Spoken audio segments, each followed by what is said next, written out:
collector's edition. This is Jeff. You can't see me because you can only see Ninja Turtles right now.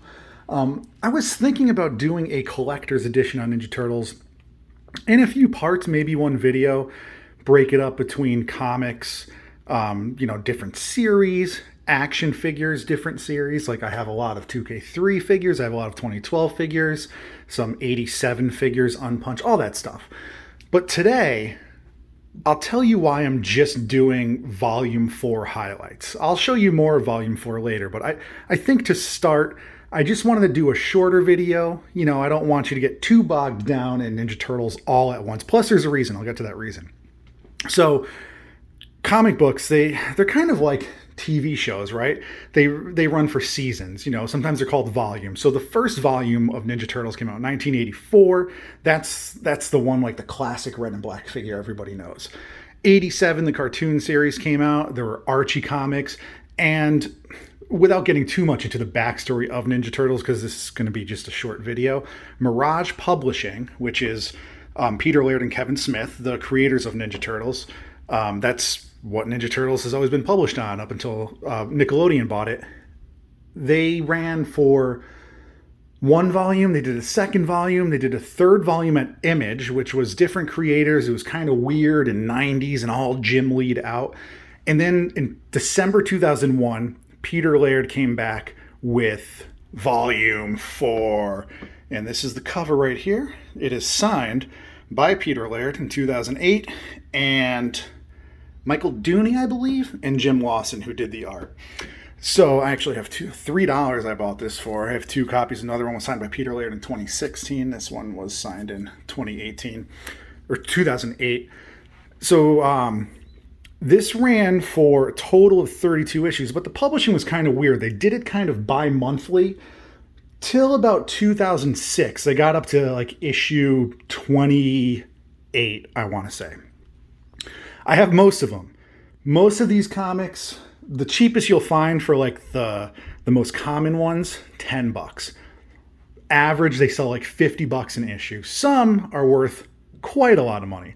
I actually don't know what this is going for right now. But after issue 28, which I think is one of the higher ones, like it's pretty expensive, he took a 2-year break. There wasn't an issue until 2008. There was one issue in 2008, and it was a cover price of $10. Now, I mean, you see $3 here by Mirage Publishing. You can get it with from a comic book store, but issue 29 was sold directly from Mirage, limited to 1,000 copies, and it's very cool. Let me show you this. So, get these out of the way.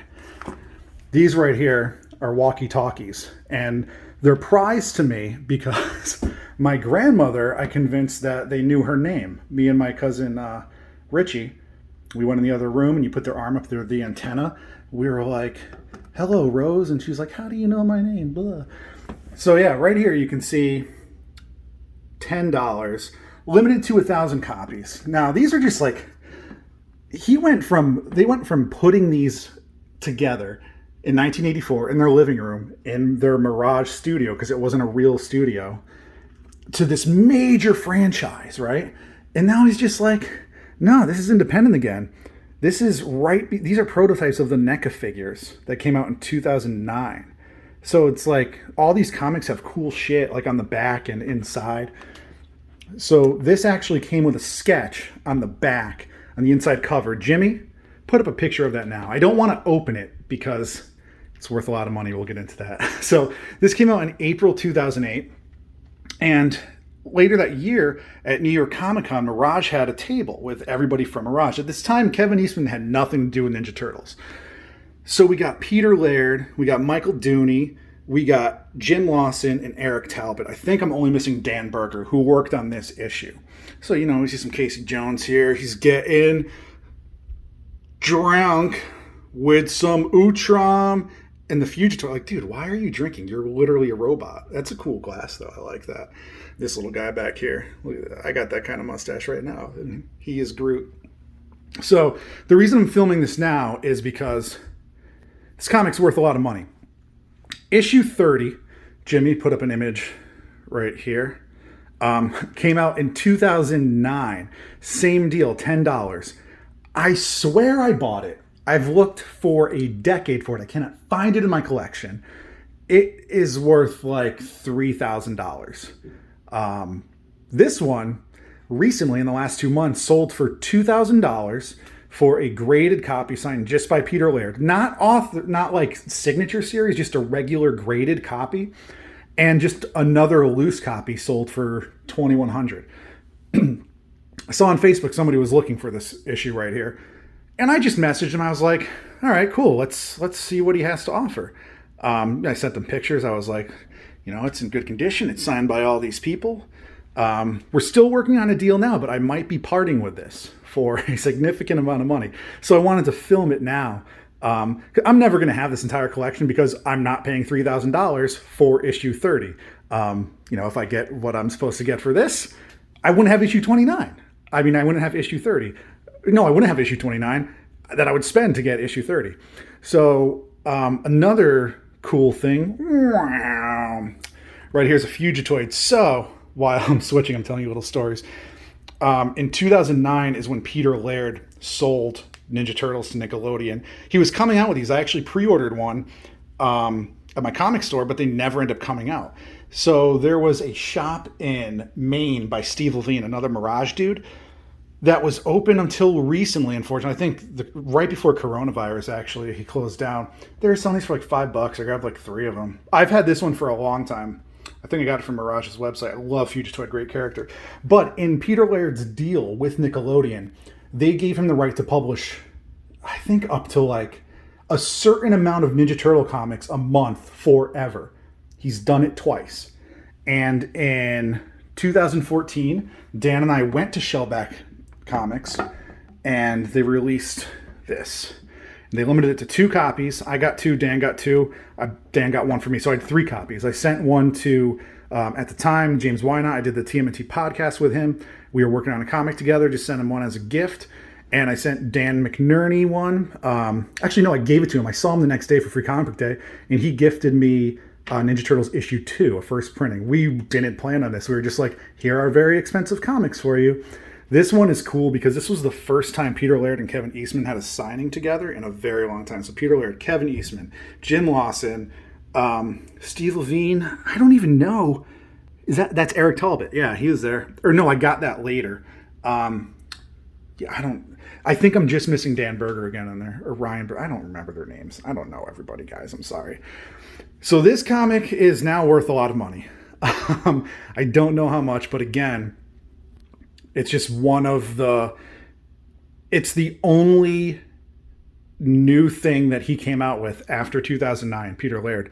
And you're like, well, you talked about issue 29, you talked about issue 30, right here, Jim.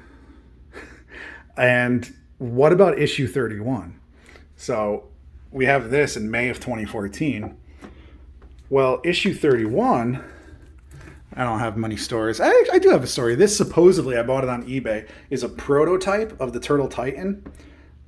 It was affordable, and I love that character. This is from San Diego Comic-Con 2012, Nightshade Leo. So a year later, 2015, same deal. Dan and I went to Shellback Artworks. They had a signing. Again, Peter Laird. I have 2 copies, actually. Yeah. Peter Laird. Kevin Eastman wasn't there.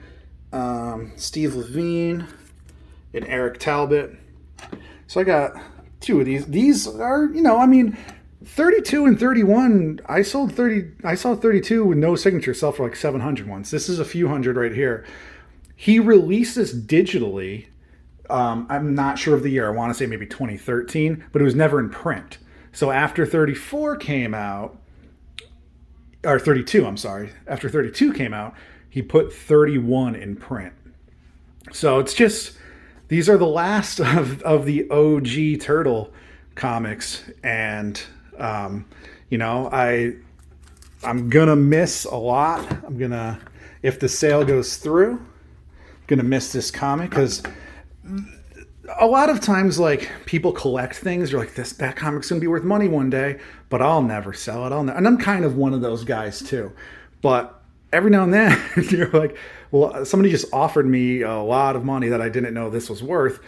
And collecting is not always about the money. This will be the first big thing I've ever sold. I've sold a few figures here and there for, traded, not that much money, but it's the thrill of the hunt and to say, look what I have and look what you don't have. And, like I went there Comic-Con and I had a conversation with Peter Laird, and I still remember that conversation.